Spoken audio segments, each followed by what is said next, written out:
ditetapkan sebagai tersangka oleh Kapolda, terutama oleh jajaran Polda Bali. Sebenarnya saya harus senang sebenarnya ya. Tetapi begitu saya mendengar pernyataan yang dilakukan oleh Bapak Kapolda Bali tadi pagi yang mengatakan ditetapkan sebagai tersangka dan status penelantaran anak, saya kecewa berat gitu. Saya sangat kecewa. Nah, dalam hal ini kenapa saya kecewa? Saya dari awal saya mengawal kasus ini tentang hilangnya Angel, belum saya tahu kalau dia memang sengaja dihilangkan atau memang sengaja dia yang punya akses untuk masuk dalam rumah itu tidak peluang besar untuk melakukan apa untuk dengan dia. Dan saya tahu dia dari mana, jadi dia tinggal dengan marga itu di jalan Sekolah. Nah, tapi yang terakhir bahwa saat jenazah aturan di IDP dikatakan dalam pembunuh atau matinya si Edi dalam rumah bahkan yang dipasang pasal yang sebenarnya menjadi pasal berapa sebelum dia menjadi pasal adalah mantan. Tapi kenapa dalam ditetapkan sebagai tersangka dalam kasus penelantaran anak luar biasa? Semoga saja kita salah menilai permen yang beredar di situ. Maaf, saya tidak bisa polisi seperti itu, tapi saya tidak karena juga terlalu lama kami berdiri, bahkan dari awal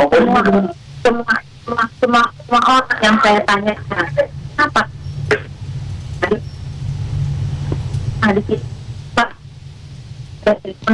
sangat atas hilangnya ini, saya berpikir semua tuh ya kita fokus dulu Pak.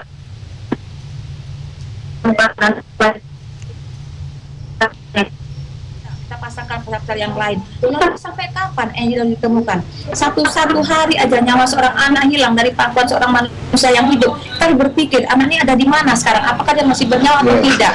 Nah, kalau sekarang polisi sudah terlalu lama baru menetapkan si Maga sebagai pelaku atau dalam kasus penelantaran. Wow, luar biasa. Terus siapa yang membunuh Angelin? Apakah benar seorang Margaret yang menjadi ibu angkatnya Margaret tidak tahu atas meninggalnya seorang Angelin dan dikubur dalam rumahnya sendiri? Luar biasa, aneh sekali saya bilang. Mbak Ipung, apakah Anda ingin mengatakan bahwa Anda memiliki bukti-bukti bahwa Margaret memiliki keterlibatan dalam skenario pembunuhan Angelin dan kemudian melibatkan satu nama baru yang sesungguhnya dikuatkan dari pihak Anda yang berinisial AA? Siapa sesungguhnya dia?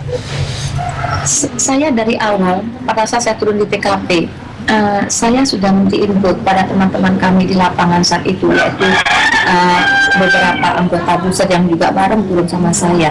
Saya melihat ada bahasa tubuh yang saya tangkap di situ pada saat saya pertama kali masuk. Saya sudah ngomong, Pak, tolong interogasi itu laki-laki yang ada satu itu. Kenapa? Saya mencurigai dia adalah salah satu yang mengetahui apa yang terjadi ini. Karena saya sangat tahu. Pertama kali saya masuk rumah, dia selalu mengincar saya. Bahkan setiap saya ke sana, dia selalu memata-matai saya. Sampai saya berkali-kali mencoba membidik dia untuk memukul dia. Susah sekali saya dapat wajahnya. Tapi saya minta tolong satu orang teman media yang pas ada di TKP, tolong pukul saya. Dan dia ada di belakang saya. Dan saya bilang, saya baru tahu. Dan kemarin karena saya karena terlalu lama kasus tidak terungkap, akhirnya saya menghadap kemarin kepada sama tim, menghadap sama Kasat Reskrim. Saya berikan foto ini.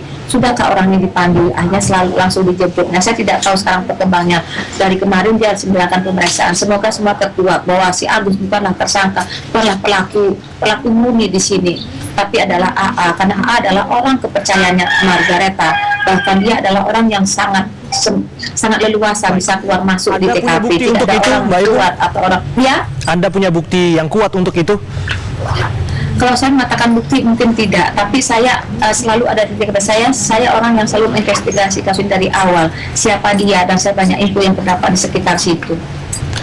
Baik, dalam upaya Anda mengadvokasi kasus ini, ada testimoni yang menyatakan bahwa Anda pernah mendapatkan teror begitu, atau kerap kali mendapatkan teror. Benarkah demikian? Benar. Berapa hari terakhir semenjak kasus Angelin ini terungkap, belum sih, tapi semenjak terungkapnya memang benar kuburan berada di dalam halaman rumah Margaret, saya mulai mendapat teror. Karena memang sayalah yang mengatakan pertama kali bersama dengan teman-teman Buset, bahkan juga saya sempat menghadap sama Kapolsek dan juga sama Kapolresta. Saya mengatakan, kenapa dari awal tidak ada penyisiran di dalam TKP? Kalau memang sekarang mau diadakan penyisiran, saya yakin Angelin ada di dalam, karena saya memastikan bahwa Angelin sengaja dihilangkan, dibunuh dan dikubur di dalam rumah tersebut. Nah, setelah memang ketemu sana, makanya mungkin orang-orang akan merasa kenapa saya bisa bicara, karena itu adalah hasil investigasi saya dari awal. Baik. Nah, mulai itu terungkap, saya sering mendapatkan intimidasi sampai saat ini.